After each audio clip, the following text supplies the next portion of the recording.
지금 채팅을 보면은 네. 그 감사 시스템이 없다냐고 물어보시는데 네. 사실은 지금 같은 이때까지 1년에 왔던 상황 같으면은 그 감사조차도 사실은 그 전장현이 해. 전장이 전장님이 하는 거죠. 감사를 전장현이 해. 이거 그거 완전 고양이한테 생선을 맡긴 거지. 아니 난 도저히 그러니까 이게 이제 이해가 안 돼. 이게 여기서 이제 그 얘기가 나와야 돼. 인권 옹호 기간. 그러니까. 그러니까 이거를 그러면 비상식적이죠. 예. 비상식적인 게 벌써 10년간 진행을 해왔다고 합니다. 거의. 아, 자, 그 최근에 이제 너무 아쿠아일로가 저 때문에 아쿠아일로가 된 거예요. 그건 좀 지나서 얘기하고요. 예. 상식적으로 이거를 그러면 왜 사람들은 저 같은 사람들이 나서서 막지 않았는가? 그동안 왜 못 막았는가를 보면 아, 이게 권익옹호기관 장애와 인권 행동 발바다 인권이라는 게 들어와요.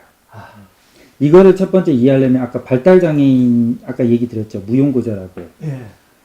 이게 어떻게 작용하냐면요. 그 사례를 하나 지금 소개를 해드릴게요.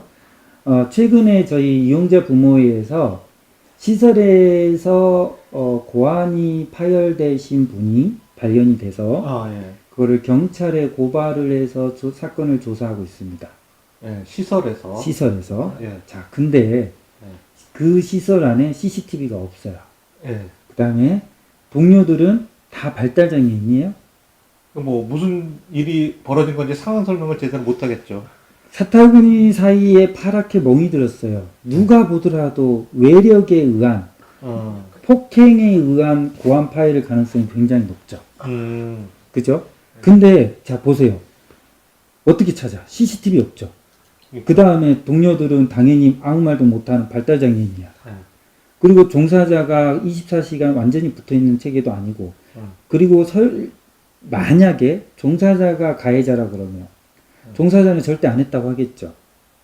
그렇죠. 자, 이게 발달장애인들의 학대가 벌어졌을 때 발견되는 사항이에요. 그렇죠. 자, 그러면 실제로 우리가 경찰에 고발해봐야 찾을 수가 없겠죠. 상식적으로. 네, 없죠. 당연히 못겠죠. 네. 이거를 거꾸로 돌려보세요.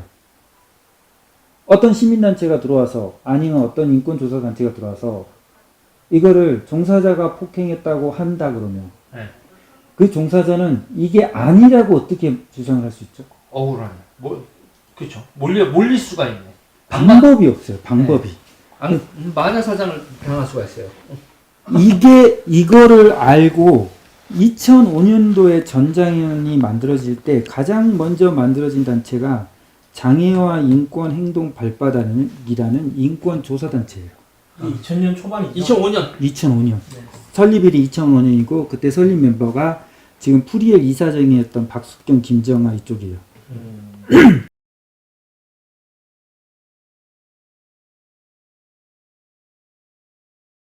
그러니까 이거를 왜 만들었냐? 지금 이걸로 이해하면 쉽게 되겠죠. 그러니까 시설에 있는 사람들을 효과적으로 통제하거나 이 장애계를 장악하려면 제일 처음에 기본적으로 해야 될 게 인권을 잡으면 됩니다. 인권을 잡으면 자 이거를 저 같은 사람도 2번이나 해고됐죠. 예. 근데 상대는 처벌을 안 받잖아요. 왜냐하면 그 조사권을 얘네들이 갖고 있으니까. 그러니까 이런 걸 조사하는 권한이 경찰이 아니라 인권 옹호 단체로 이렇게 지정되어 있는 이런 단체들이 네. 장애인 시설에 대한 거의 사법경찰권 같은 걸 가지고 있는 거예요. 감사권. 아니 네. 도대체 그 경찰권 기소권 가지고 그렇게 많이 하던 사람들이 뭐 이런 거는 왜 그렇게 쉽게 줘요? 정말 놀란 게 이제 그 일반 시민단체가 그러는 이제 이런 논리예요. 간단한 논리입니다.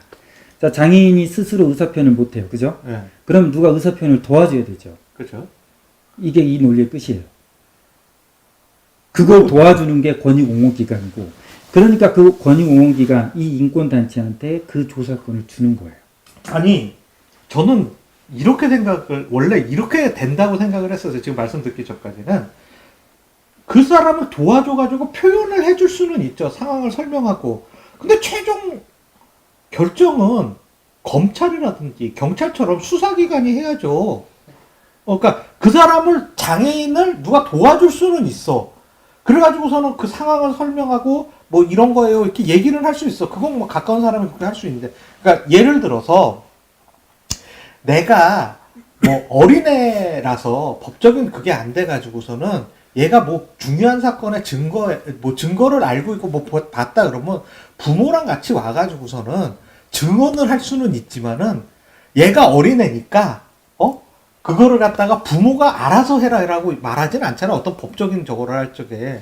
여기에 왜 사법기관이 왜 안 들어가고 그 사법행위를 하는 게 이게 왜 맞다고 생각을 하는 거죠?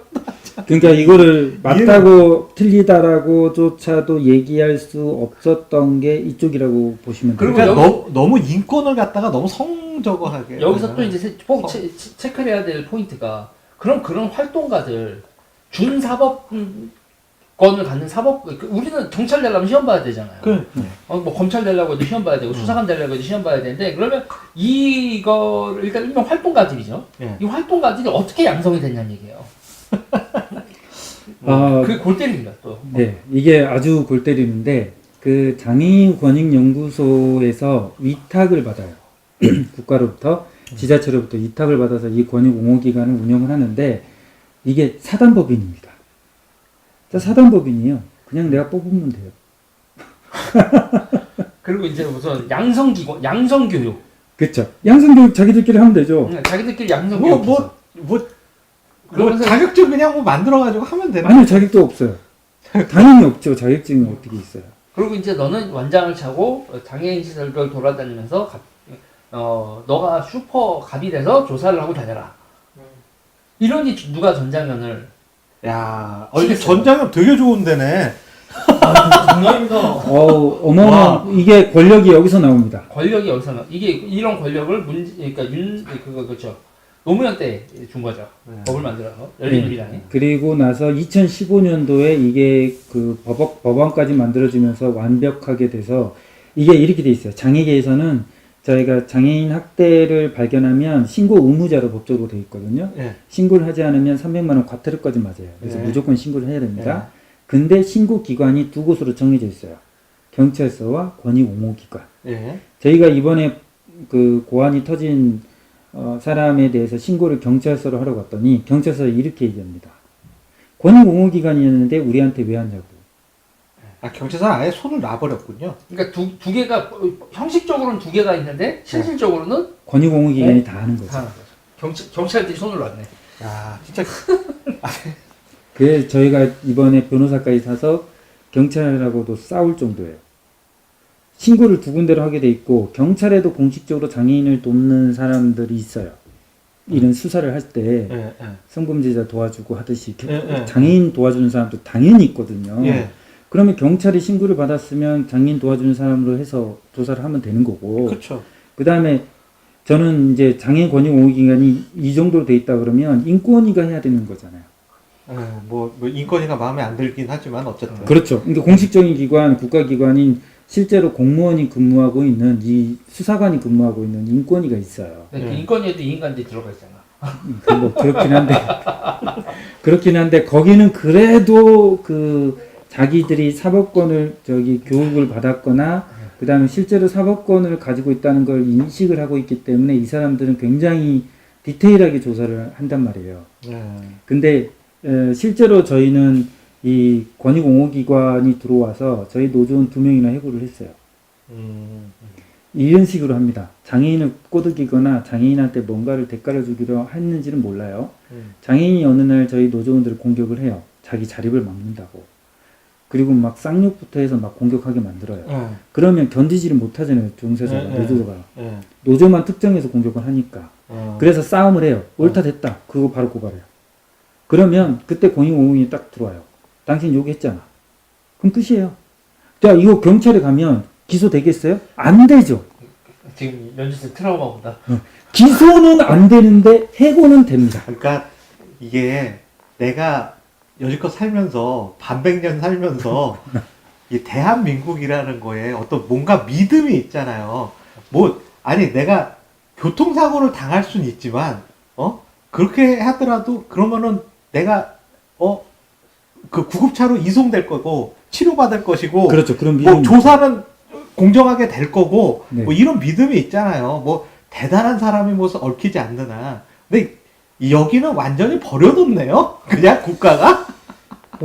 이게 이제 국가 그러면 좀 그런 것 같아요. 국가라기보다는 장애계를 이렇게 완벽하게 잡은 사람들이 여기에서 옳은 말을 하는 사람들이거나 이거에 반항하는 사람들을 이렇게 이런 사람들을 이용해서 효과적으로 그동안 잘라버린 거죠. 그리고 그 사람들이 이제 진영 논리, 일명 좌우의 진영 논리로 예, 자기네들의 정치력을 계속 하고 자기네들을 공격하면 토착이 왜 뿌락치냐 이런 얘기가 나오는 거죠. 네. 그리고 이 사람들이 결국 이렇게 하다가 형사처벌 받아야 되는 상황으로 몰렸잖아요. 그쵸. 이제 얘네들이 그동안 그렇게 해왔던 게 일반적이었고, 10년 동안 아무도 처벌을 안 받았던 이유는 제가 개인적으로 찾아본 기록에 보면 저처럼 내부 고발한 사람들이 있긴 있었더라고요. 거의 다 잘렸습니다. 존재하지 않고요. 그리고 그 사람들이 잘리는 순간 이 사건은 다 묻혀지죠. 그런데 여기에서 최초로 제가 저를 자른 사람들을 오히려 형사처벌 시켰어요. 그리고 지금 현재 박경석의 저를 직접 들어와서 잘랐기 때문에 박경석을 현재 형사고소를 해놓은 상태고요. 예. 경찰에서 조사가 이루어지고 있는데 정권에서 이게 1차적으로 무마가 돼서 아직도 경찰서에 있습니다.